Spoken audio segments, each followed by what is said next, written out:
রাস্তায় যে এত বড় দুর্ঘটনা ঘটবে আমরা ভাবতেও পারিনি। আমরা সবাই মিলে মহাকুম্ভের উদ্দেশ্যে ভোরবেলায় বেরিয়ে পড়ি। রাত্রি তখন অলমোস্ট 9:30। আমি বিশ্বাস করো, তোমরা হয়তো বিশ্বাস করবে কিনা জানি না, এখন আমার বলতে গায়ে কাটা দিচ্ছে, কান্না পাচ্ছে। আমাদের ডিনার করার পর তখন 9:30 বাজে, গাড়িতে উঠে হাইওয়ে দিয়ে গাড়ি চলছে, হঠাৎ পিছনে এসে একটা বড় গাড়ি মেরে দিল।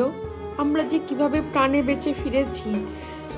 আমাদের টাইমে যে মহাশিবরাত্রির দিন স্নান করার কথা ছিল মহাকুম্ভে, এত বড় ঘটনা ঘটার পরও আমরা সেই মহাশিবরাত্রির দিন টাইমেই স্নান করতে পেরেছি, ওখানে পৌঁছাতে পেরেছি এই গাড়ি করেই। আবার আমরা ভালোভাবে বাড়ি ফিরতে পেরেছি। শুধু মহাদেব আছে, মহাদেব আছে।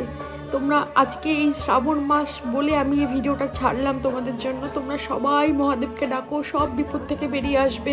বলো হর হর মহাদেব, হর হর মহাদেব, হর হর।